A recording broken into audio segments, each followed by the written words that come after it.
Good morning, Rabbi Isai. We're in the middle of the sugya when a person checks on Shabbos Yom Kippur. He does a shechita on Shabbos Yom Kippur. You're permitted to have from the shechita, says Rav, provided what? You wait a day. You wait. In other words, we're going to see maybe it means the Matzah Shabbos. You wait. Can't eat it on Shabbos. The Gemara tries and says, you know what? Maybe it's the Rabbi Yehuda. Which Rabbi Yehuda is it? We tried this one, that one. Muktzah machmas yisur. It's muktzah. You can't touch the meat because it's muktzah. It was aser. It was aser before Shabbos. It's aser now. Does Rabbi Yehuda really hold us in? Last words on the Amid. It's not Rabbi Yehuda Omer. Kol neiroi shel mateches metaltalin. You have a candelabra. If it's made out of earthenware, so it gets all nasty and gross from all the oil. So it's certainly muktzah machmas mios. But even if it's a nice material like metal, which doesn't get dirty, and it's an older candelabra, you're allowed to move it on Shabbos if you have some sort of reason to. Shabbos, everybody's familiar with this halacha. But once you light a candle, I remember as a kid, I didn't see it in a long time.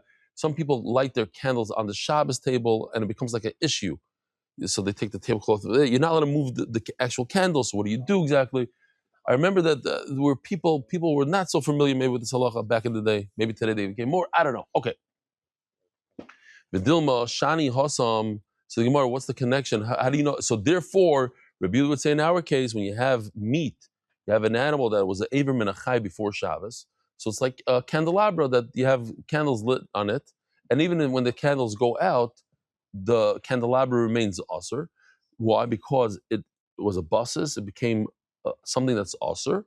At the time that the candles were lit, you weren't allowed to move it. So to over here, at the time that the animal, and that's a big issue when somebody owns a dog, like we used to have a dog, are you allowed to touch it? There's not a good heter to really touch your own dog. The actual dog is muktzah, and a lot of people in my family were mekel bedavar. They came up with their own kulas. There's some material. I was looking high and low. I would love to hear it, but I don't know why it's muktzah. I'll tell you the truth. I don't know why. Like it has no use, but l'mais, it's your pet. You like to pet it. Okay, fine. Call upon him.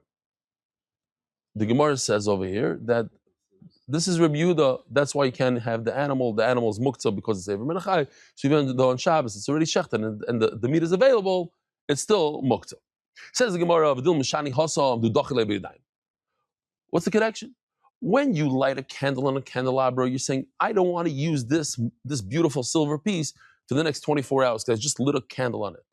But an animal, you didn't push it off. You didn't do anything physically to show that you don't want this animal. So therefore, let's go and find another Rabbi Yehuda. El Omer Ravashi, Rabbi Yehuda the Mevashali. This is the Rabbi Yehuda of Bikshul. It's not Hamevashal b'Shabbos. There's a very, very famous machlokes. It's a three-way machlokes, and the three-way machlokes has different parts to it. So what's the machlokes? So I just want to make the machlokes easier. It goes like this: if a person is mechal Shabbos, he cooks on Shabbos. Somebody in Chicago, Baal Tshuva, I ate in their house, and I witnessed a chil Shabbos that had to do with cooking. She wasn't aware that a certain thing with the oven was aser. She didn't know. So what's the halacha? You allowed to eat this meat or not? So we have a three-way machlokes. But we have the three-way machlokes in both categories, whether she did it deliberately or she did it unintentionally. Because if she did it deliberately, then we have a machlokes whether anybody could eat it. Anyone. And so it goes like this. We have Reb Meir, who's the most mekel, and we have Rabbi Yochanan Sandler, who's the most machmer. And he'll say that if it happened deliberately, then no one could eat it forever, toss it out. And Reb Meir says if it happened unintentionally, like in my case, in Chicago, then you're allowed to eat it, but only on Motzi Shabbos, and you have to wait, you have to wait. How long did that meat take to cook? 2 hours? You have to wait for 2 hours on Motzi Shabbos. Why? Because you don't want to have any benefit. You don't want people to benefit from the Ma'aseh Shabbos. So if it took them 2 hours on Shabbos, you're not going to benefit from the Shabbos at all. You're going to wait 2 Shabbos. So those are the extremes. You have Rameir who says it's mutter to eat, and then you have Rabbi Yochanan Salman says that's also to eat b'chlal for anybody. So, but then and Rabbi Yehuda's in the middle, and we're going to say that our sugya. Oh, the truth is we don't have to know all the different shittas because it could get confusing. Now, to make the shittas a little easier, I will say that Rameir, whatever Rameir holds in Mezid, which is his extreme category, that's what Rabbi Yehuda holds in Shogeg, in the lighter category. And whatever Rabbi Yehuda holds in his Mezid, that's what the next mandam, Rabbi Yochanan, holds in his Shogeg. So it's steps. It's tiered. Rameir, who's the most makel, says by Mezid you should do X, Y, Z. So that's what Rabbi Yehuda is going to hold exactly by his Shogeg. Rabbi Yehuda that holds in his Mezid, you should do this and this. That's Rabbi Yochanan that holds in that. Okay, fine. Okay, so let's see inside. This is not Hamavashu b'Shabbos b'Shogeg yoichal. He could eat. Oh, when could he eat? He could eat right away. So I misspoke before. Rameir holds they could eat even on Shabbos, on a Shogeg. On a Shogeg. So according to Rameir, which we'll see that Rebbe says Paskin's like Rameir. So in that my situation, sitting in this guy's living room or dining room and seeing that his wife was b'Shogeg Michal Shabbos with the food, you're allowed to eat right away. Even she. Yeah. Even her, even the mavashal, right? So we have the guy doing the cooking, the chef, and then we have the friends. We have the shogeg and we have the mezid. So hamavashal b'Shabbos b'shogeg yoichal, b'mezid lo yoichal. Why, if you do it deliberately, why shouldn't you eat? Because there's a knas. There's a penalty here. You can't eat it right away. Divrei Rebbe Meir. So let's see. I don't know if we did this correctly yesterday. Rameir's on the bottom. Is there? No, it doesn't move. Okay. I don't see what's going on here. Okay, so Rameir says, B'Shogeg, Yoichal afilu b'Shabbos. So I don't know if you could see, there's a table with a chef, with friends. You guys see the chef? You see it? Oh, zoom in, very good. Oh, okay. Here's the chef. He's the worst guy because he's the one that did it. According to Rameir, on a shogeg, even he could eat and his friends could eat. On Shabbos, you see it says on Shabbos. Yom Shabbos. Mezid, what's the halacha? Only on Motzei Shabbos, you see, Mezid, Motzei Shabbos. Only who? Only friends. You don't see a chef there. That's what Rabbi Yehuda is going to hold. What? That's what Rabbi Yehuda is going to hold on a shogeg. You hear? On a shogeg, Rabbi Yehuda is going to hold that only friends and only on Motzei Shabbos on a shogeg. What does Rabbi Yehuda hold on a mezid? No. Yeah, on a mezid. The next one up. Here. So he did very nice. He put the chef all by himself. He gets nothing. The chef gets nothing. The friends get to eat when? Only on Motzei Shabbos. So that's basically what Rabbi Yehuda holds on Mezid. Let's see if it's right. Rabbi Yehuda Omer, and this is what the Gemara is trying to say, that Rabbi Yehuda is our Mishnah. If somebody shechs on Shabbos, this is what you do. B'shogeg yoichal l'mitzvah Shabbos. Oh, remember Rav said, yes, you're allowed to eat the shechita, provided that you wait a day. This is, and it goes according to Rabbi Yehuda. This is Rabbi Yehuda, that what? That if you shecht, by mistake, our mission is going to be talking about b'shogeg, by mistake, you have to wait until Motzei Shabbos.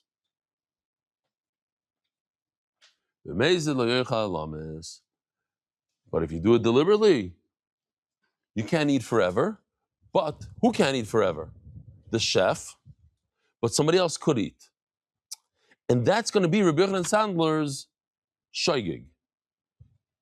In the Mezid, Rabbi Yehuda, if he did deliberately, the chef can never eat it. He can never benefit from it, ever. But his friends could. Yeah, it's always b'chdesh yasser.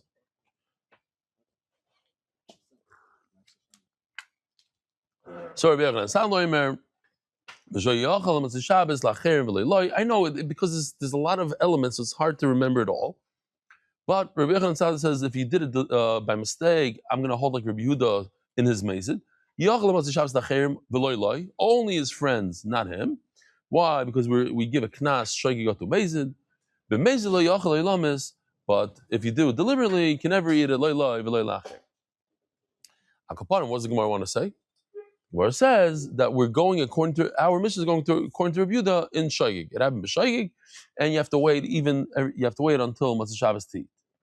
Says the Gemara, v'nukma b'meizid v'Rabbi. Why don't we say that it goes according to Meir, the second category of Meir, that he did it deliberately, and Memela he has to wait until Matzah Shabbos. Why? It can't be Meir. Diktani dumya diyam kippurim. Since the Mishnah says the words that he shechted Shabbos and Yom Kippur together, one after another, so Shabbos is similar to Yom Kippur. On Yom Kippur itself, nobody could eat. There's no heter to eat on Yom Kippur, whether even if you did it b'shogig. So there's no difference between a shogig and a mezid, and he shouldn't be able to eat. Says Gemara, great.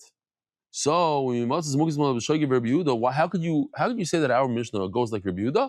In what case? Of a shaygig. Think about it. Let's read the Mishnah together. Let's see if it fits. Hashaycha top of Yudal Raman Alf. Hashaycha b'Shabbos u'b'Yom Kippurim. I'm reading these words. You tell me if it makes sense that it's a shaygig. Af al pi shemischayev b'nafshoy. Even though he gets the death penalty. Shchitasik sheiro. Are we talking about a shaygig or a mezid? How could it be a shaygig? It says mischayev b'nafshoy. He gets the death penalty. Says Gemara, I don't understand what you're talking about. How can you say it goes across? It says mefurish that he gets the death penalty. You don't get the death penalty if you're doing something by accident. What the Mishnah is trying to say, it's so extreme. We're talking about a situation that if somebody did it deliberately, he would get the death penalty. So if he did it unintentionally, maybe we should be super machmer. It's a very severe thing that he did here. So what if it was unintentionally? It's like if you kill somebody deliberately, you get the death penalty. It's a very, very severe thing to kill somebody. So if you did it unintentionally, it's not a joke. You don't go home. Says the Gemara. So I didn't mean to say that our Mishnah is mamish amazed. I said in a case of amazed, you get the death penalty. Mela, you have to be very careful by a shogig also. And in fact, you do have to wait until Matzah Shabbos to get to eat it. But if it happened, you're allowed to eat it from the shechita. Says the Gemara. Okay, so one more question, then we're done with this sugya. Why don't we say the Mishnah? Who told you that the Mishnah goes according to Rabbi Yehuda? We have three shitas. We have Meir, who's Mekel. We have Yehuda in the middle, and we have Rabbi Yochanan Sandler, who's super machmir. Maybe our Mishnah goes according to Rabbi Yochanan Sandler in the shogig part. It happened b'shogig. It goes according to Rabbi Yochanan Sandler.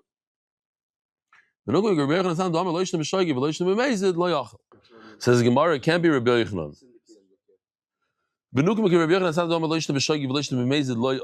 On Shabbos, what's tricky about the sugya, a lot of things you have to stick in a little word here, a little word there. When it says over here, means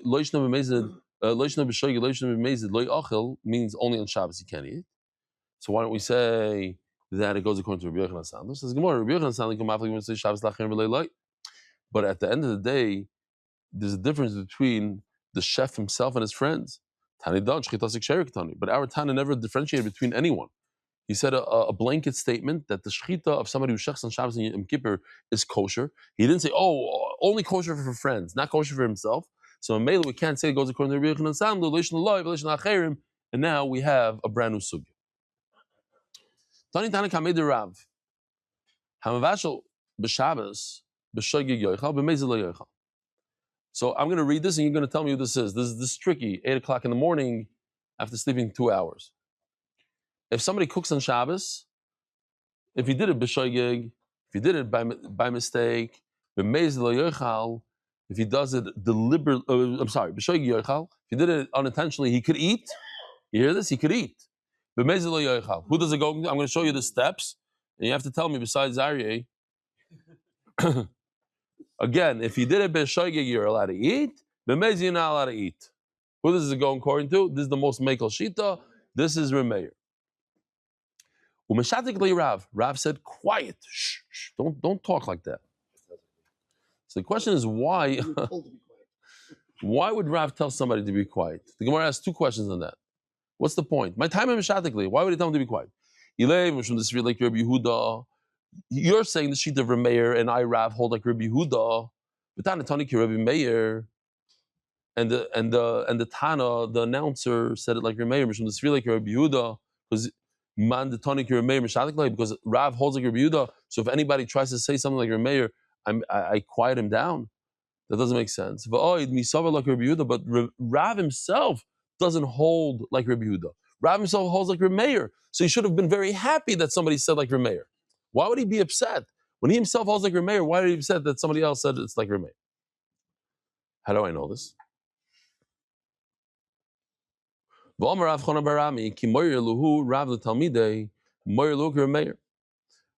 Rav was teaching Hilchas Bishul to his Talmidim, he told him in private that the Allah is like Remeir. In other words, I could be makel, that if somebody in Chicago cooks meat unintentionally, you're allowed to eat that meat on Shabbos. Even the cooker, even the chef is allowed to eat it because it was unintentional.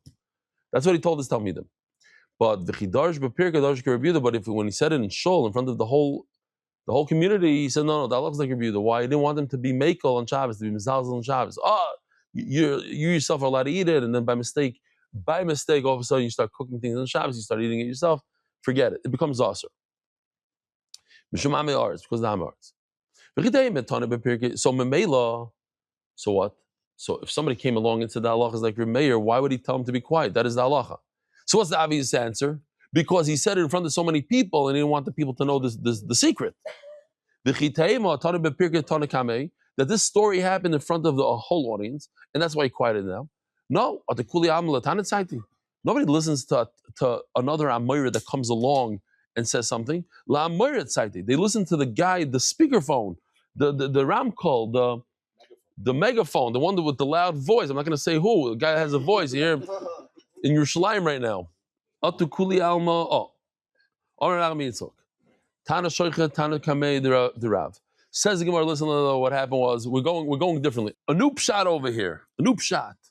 When the Talmud came and said, hey, Rav, he didn't say Rav, he says Rebbe, and he was talking to the Gadol Ador Rav, you're allowed to eat it b'shoigig. He wasn't talking about bishul. There's two categories. There's bishul, there's the cooking, and there's the shechting. Our mission is actually talking about shechting, and that's why Mamish fits right in there over here. Says the Gemara, he wasn't talking about bishul, that if somebody cooked, and that the three step machlokes that we had over here, the steps, this thing. It wasn't about this. It was about if somebody shechted on Shabbos, what do you do? Says the Gemara. We're holding like 7 lines from the bottom. If you shecht, then you could do it. You could eat it if it happened by mistake. You shechted by mistake on Shabbos. So the Gemara says, but if you did it deliberately on Shabbos, you're not allowed to eat. My diet of Remeir. You hold like Remeir. Which Remeir? Of cooking. That's in the Mevashal, you're allowed to eat from it on Shabbos. Why? So the Gemara makes a distinction here.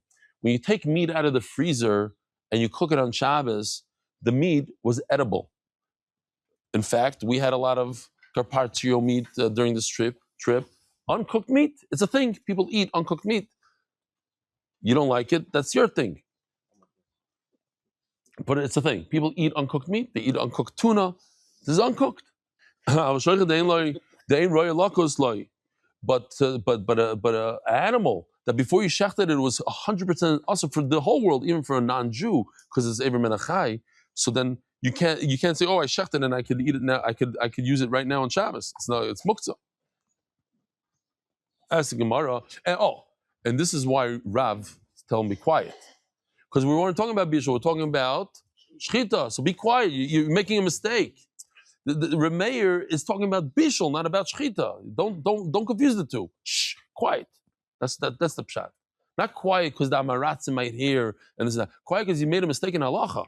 Don't connect shchita and bishul. But wait a minute, our mission is talking about shchita.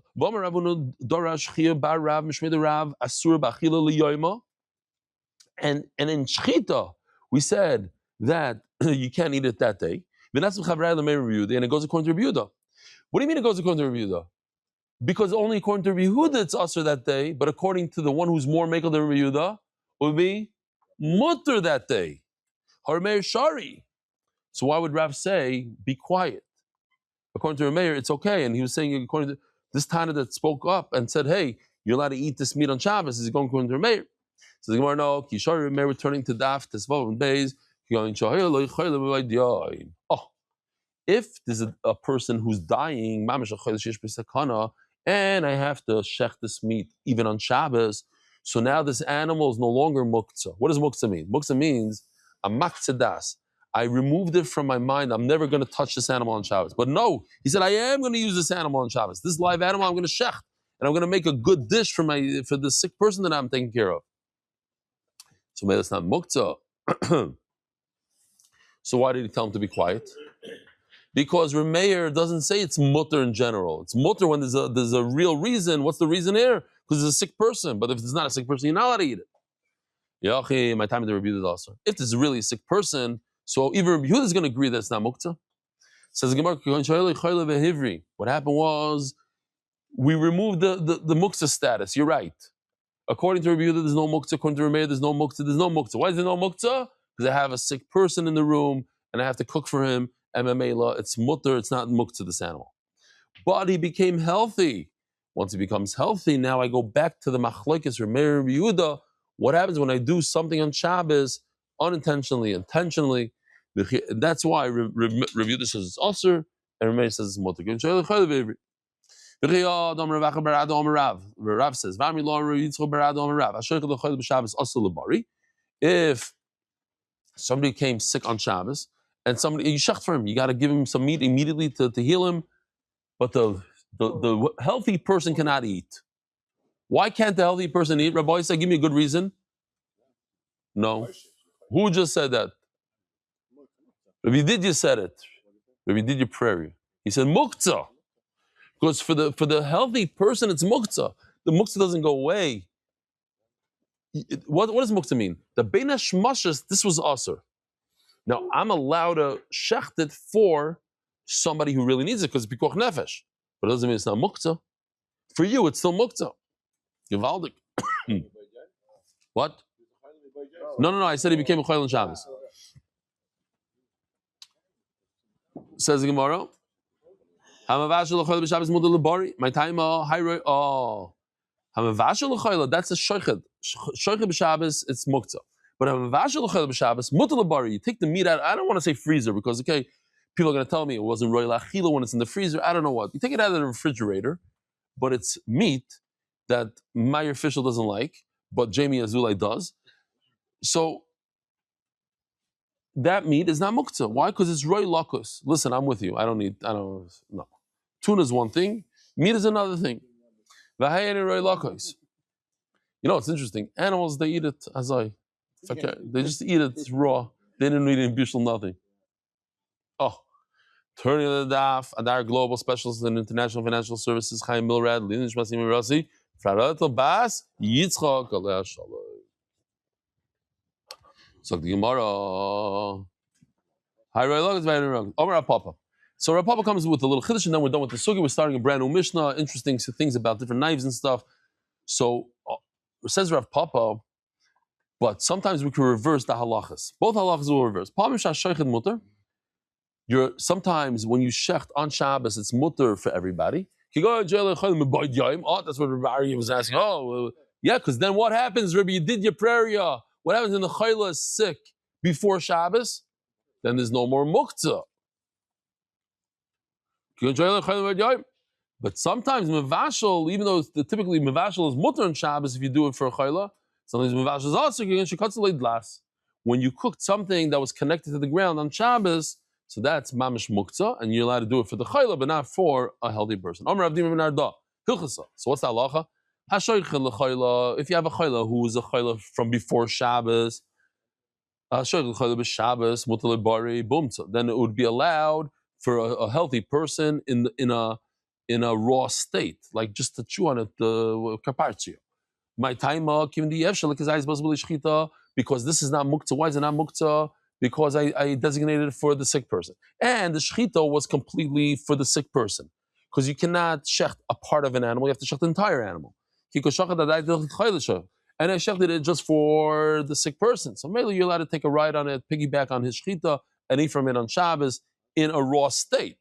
But you can't cook it. Why can't you cook it? I'm a vashel b'Shabbos also bari, but don't try to piggyback on a sick person, take advantage of the sick person. The sick person, oh, I made a pizza for him on Shabbos, I'm going to have some of the pizza. No way. Why?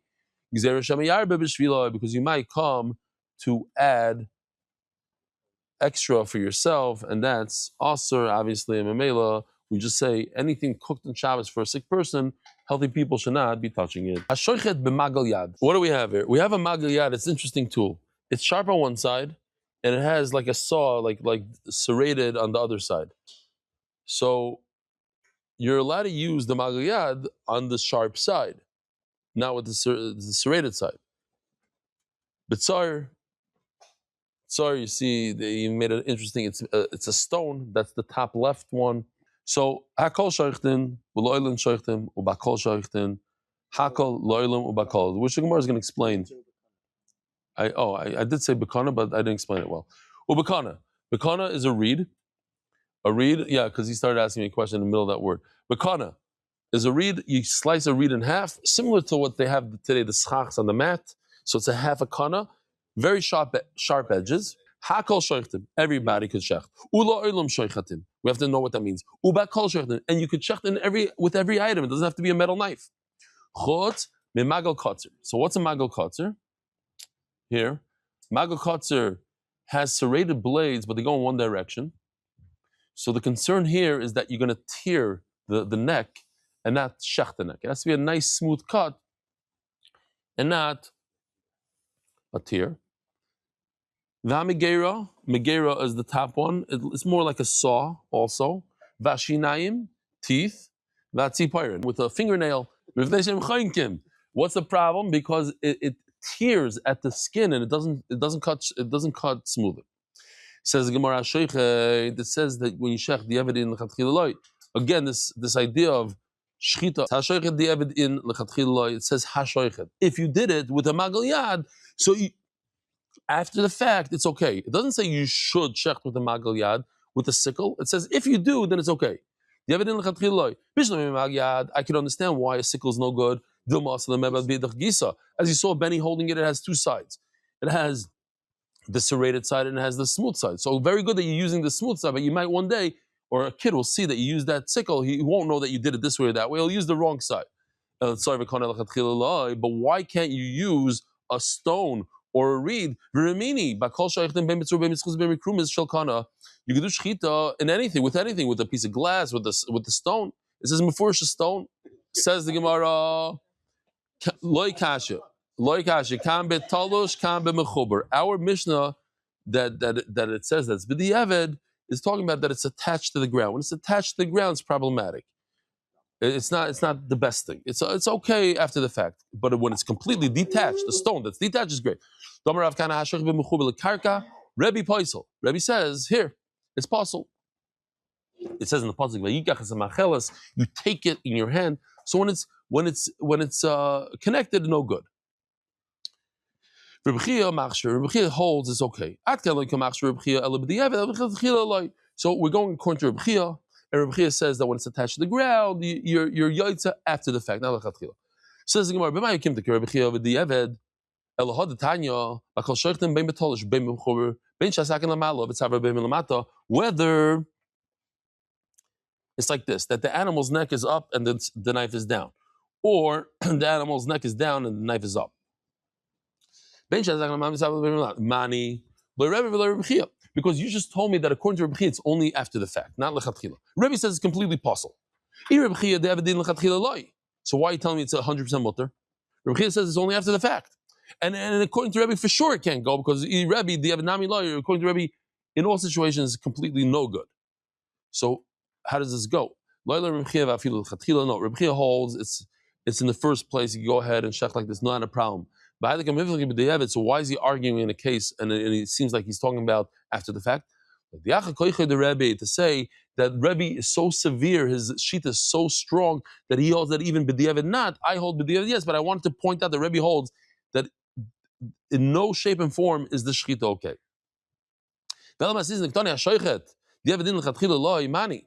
when our Mishnah that says hashoichet, which seems like it's only after the fact, who does it go according to? Yeah,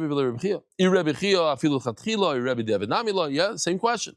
Says Gemara, our Mishnah means even Rebbe. The Mishnah that says that it's okay, b'diavad is Rebbe, but the problem is we just said Rebbe holds that b'diavad is not good. How can you tell me the Mishnah says Rebbe holds that b'diavad is good?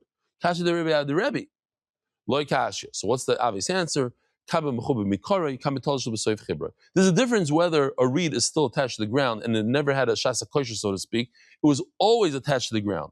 So Mela, then even b'diavad is possible. But when you have a knife that was once upon a time detached and you put it into the wall with cement, that's much easier. Even though it's mechuber right now, but once upon a time it wasn't. How do you know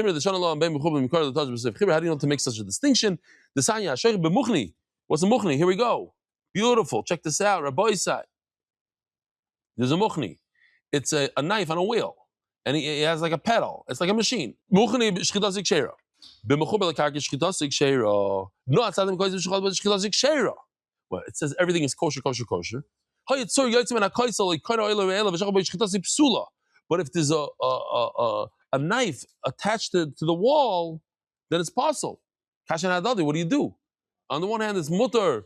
On the one hand, it's also. Which one is it? No, obviously the difference is shani. There's a difference whether this grew like that. You have a reed that came out of the ground, so it's always mechuber. That's puzzle. But if you have a knife that was once detached and you attached it, then b'diavad it's kosher. Shma mino, Rabbi Sai. Have a wonderful day. Merit the schus of spreading Torah throughout the world. Sponsor a shir today. MDYsponsor.com or sponsor at MDY.com.